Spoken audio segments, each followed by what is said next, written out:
Queridos hermanos y hermanas, el Evangelio del día de hoy está conectado con el Evangelio de la semana pasada, porque es cuando Jesús realiza la multiplicación de los peces y de los panes. Pero no está registrado, realmente no lo hemos puesto acá, pero sí hay algo intermedio. Cuando Jesús se queda en un sitio solitario y manda a los apóstoles a que se vayan al otro lado de la orilla. ¿Qué es lo que pasa? Que en ese momento hay una tormenta y ahí vemos toda la cuestión que va a pasar. Jesús camina por el agua y entonces se gritan como locos porque dice: Dios mío, estamos viendo un fantasma. Es decir, estamos entre evangelio y evangelio, todavía hay algo que no lo estamos, ese es tema de otro, pero siempre me gusta ver lo que es la secuencia de cómo van presentándose los hechos en la vida del Señor.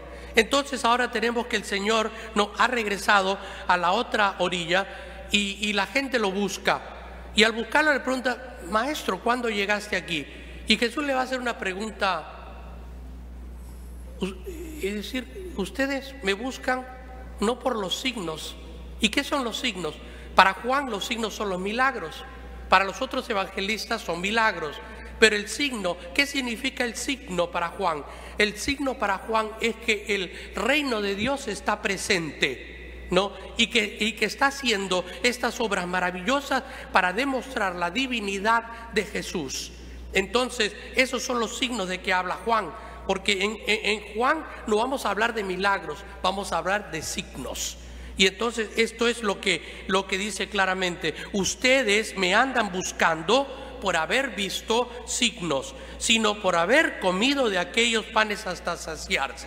Claro, ellos están buscando el alimento, y yo creo que cuando uno tiene hambre es justo buscar el alimento, ¿verdad? No sé cuántos de ustedes ya habrán almorzado. Y yo no, así que ahí estaba pensando: ¿y a dónde voy a almorzar ahora? Pero es algo muy natural, porque uno tiene hambre y dice: bueno, ahora hay que almorzar, ¿verdad? Toca, ¿no?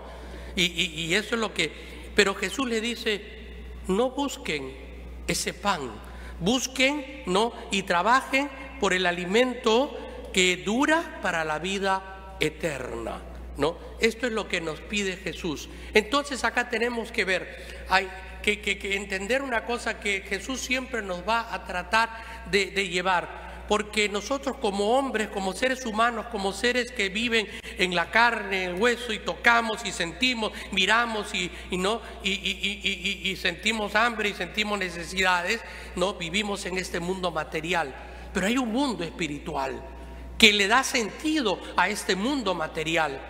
Porque si no, entonces no tendría sentido este mundo material. Y nos piden claramente que trabajemos por eso, porque ese mundo espiritual va a transformar nuestro mundo material en un mundo que esté conciliado con la palabra de Dios y con la voluntad de Dios para nuestras vidas, aquí y ahora, y después en el reino de los cielos.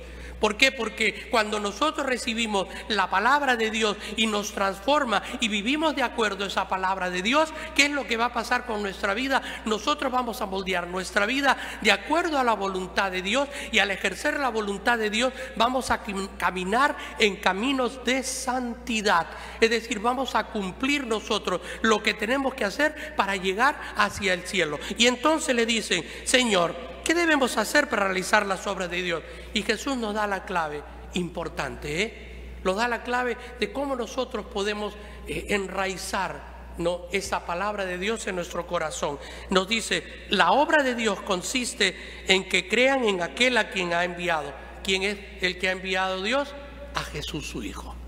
Entonces tenemos que creer en Él, ¿Y qué es lo que tenemos que creer? Que Jesús es el Hijo de Dios, que ha sido enviado como reconciliación, como expiación de nuestros pecados, porque Él murió en la cruz para que nosotros podamos pedir perdón, y el perdón lo obtengamos no por nuestros méritos, sino por los méritos de Jesús en la cruz. Entonces ahora tenemos claro que si creemos en eso, esa experiencia de creer en esto es transformadora. Porque cuando entendemos que es el Hijo de Dios, la misericordia de Dios, el amor de Dios que se ha mostrado, dando la vida por nosotros, entonces nuestra respuesta, ¿cuál va a ser? Una respuesta de amor. Una respuesta de amor hacia el Señor. Y entonces nosotros vamos a transformar nuestra vida de seres mundanos en seres que creen en Dios. Y al creer, nosotros solamente no creemos, sino tenemos que hacer. Ahora vivimos haciendo ¿qué? Las cosas de Dios. Ya no somos nosotros solamente haciendo cosas materiales, pero todo eso material tiene sentido en lo espiritual, porque nos vamos santificando aquí y ahora en este mundo en que vivimos, Así que esto es lo más importante. ¿Y qué le dicen ellos? Que algo que parece contradictorio, ¿no? Porque dice, acaban de ver la multiplicación de los peces y los panes. Estas mismas personas que han visto que un muchachito que llegó con esos 5 peces y 2 panes, ¿no? Bueno, 5 peces y 2 panes, no sé si está al revés, yo siempre me confunden los números, pero no importa, eran peces y panes. Y este muchachito que llegó, ¿no? Entregó todo lo que tenía. Todo lo que tenía lo entregó con amor, porque dijo, miren, yo tengo esto. Lo compartió. Ustedes saben que un muchacho con hambre, ¿ustedes creen que van a compartir algo? Sácate, ese es para mí, me lo como, calladito, ¿verdad? Pero y lo saben que los jóvenes no perdonan con la comida, Así que, pero este muchacho sí dejó todo, ¿verdad? Y pudo Jesús hacer posible el milagro porque pusieron de su parte, ¿verdad?, lo material para entrar en el reino divino y poder haber multiplicado, ¿no?, esos peces y esos panes. Habiendo visto esto, le hacen esta pregunta: ¿qué señal nos das? Que parece mentira, ¿no? Yo no sé qué quieren ya. Si yo veo que divide esos 5 peces, panes se dividen y después recolectan 12 canastas llenas, ¿cómo van a decir todavía, muéstranos un signo, ¿verdad? ¿Cuáles son tus obras?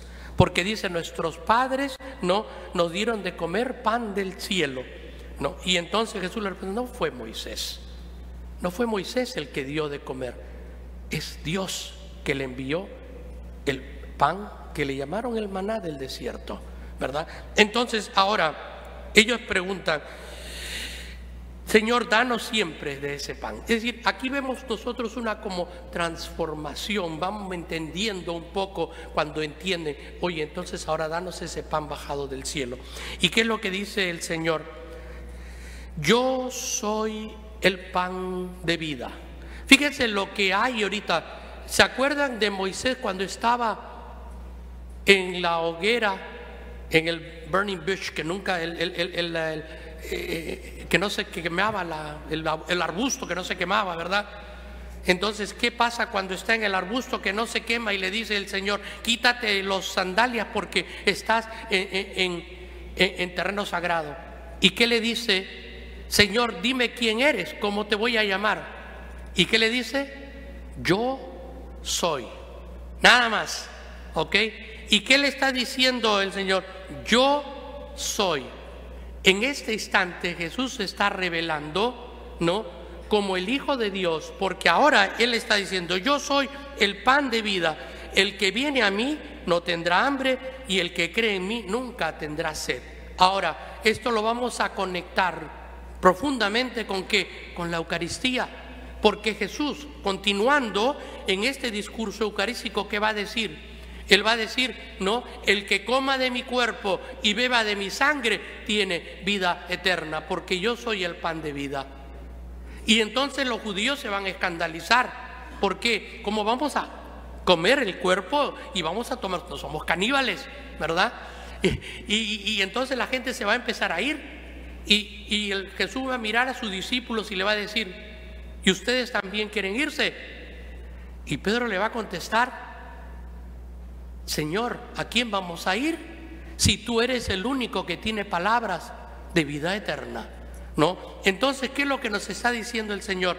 Cuando llega el Jueves Santo, Él establece la Eucaristía y que dice claramente, este es mi cuerpo, cuando les da el pan. Y cuando les da el vino, ¿qué dice? Esta es mi sangre, sangre que será derramada para la salvación de muchos. Hagan esto en memoria de mí. Entonces estamos viendo que lo que está diciendo Jesús es que Él es el pan de vida, y cuando nos acercamos a la Eucaristía estamos comiendo de su cuerpo y de su sangre, la presencia real del Señor, y eso nos conecta en ese momento con la vida divina de Dios. En ese momento que estamos en la Eucaristía es el momento más sagrado, porque estamos unidos con Dios y estamos participando de la Divina Trinidad en nuestra vida.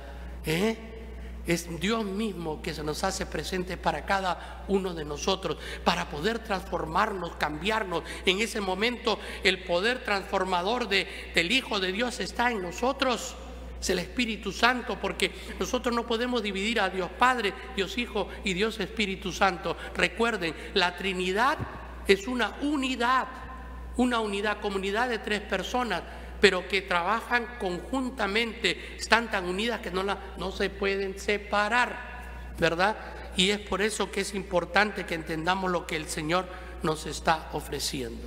La pregunta aquí claramente es: nosotros, humanos, débiles, pecadores, ¿cómo vivimos nosotros? ¿Buscando el pan que dura para la vida eterna? ¿O estamos tan concentrados en el pan del día de hoy que nos olvidamos del pan de la vida eterna?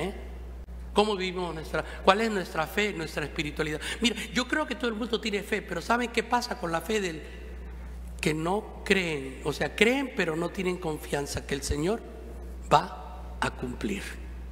Es decir, queremos poner más nuestra fe o nuestra confianza, vamos a decir, que esto va a pasar, trabajando nosotros por ello. Cuando nosotros pedimos al Señor y lo pedimos con fe, también tenemos que tener la esperanza de que el Señor va a cumplir, y que el Señor va a cumplir con porque el Señor nos ha prometido claramente: ustedes que son pecadores y le dan buenas cosas a sus hijos, ¿cuánto más mi Padre en el cielo le va a enviar el Espíritu Santo?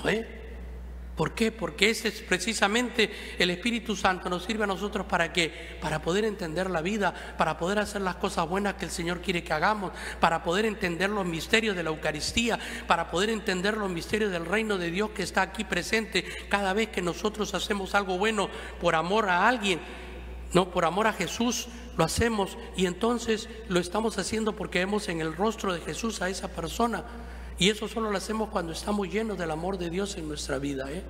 Solamente cuando tenemos el amor de Dios en nuestra vida somos capaces de dar. Porque recuerden qué es lo que pasó con Jesús. Nos mostró hasta la muerte lo que era el amor, porque Él entregó su vida. Él abrió los brazos en la cruz por nosotros y se dejó clavar por nosotros, para que nosotros tengamos la oportunidad de tener esa vida eterna que la habíamos perdido por el pecado.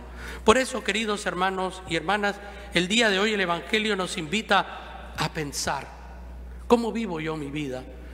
¿Descuido mi vida espiritual? ¿Realmente tengo una vida comunicada con Dios? Todos mis pensamientos, cada vez que me levanto en la mañana, ¿no? ¿Mi vida está preocupada en los bienes eternos, o solamente mi vida está enfocada en los bienes materiales del día de hoy, y me olvido de que algún día el Señor me va a decir y me va a reclamar la vida? A veces nosotros pensamos que nuestra vida es aquí como eterna, pero si llegas a los 100, has tenido una vida larga. Pero 100 años no nos ofrece el Señor, nos ofrece la eternidad. Y la eternidad es un concepto que no lo entendemos a veces, pero lo podemos comparar, porque cuando decimos: ok, si la eternidad fuera 1000 años contra 100, pues 1000 años son más grandes, y 10.000 años son más grandes, y 100.000 años son más grandes, y 1.000.000 de años son más grandes, y 1.000.000.000 de años son más grandes, y entonces después ya perdemos la cuenta. ¿Por qué? Porque la eternidad es infinita, y eso es justamente lo que el Señor nos está ofreciendo, y a veces la descuidamos. ¿Por qué? Porque queremos salvar 30, 40 años, 50 años de nuestra vida. Cuidado, no nos perdamos en la perspectiva de lo que necesitamos el día de hoy y del que nos ofrece el Señor en la eternidad. Que Dios nos bendiga y continuemos nuestra Eucaristía.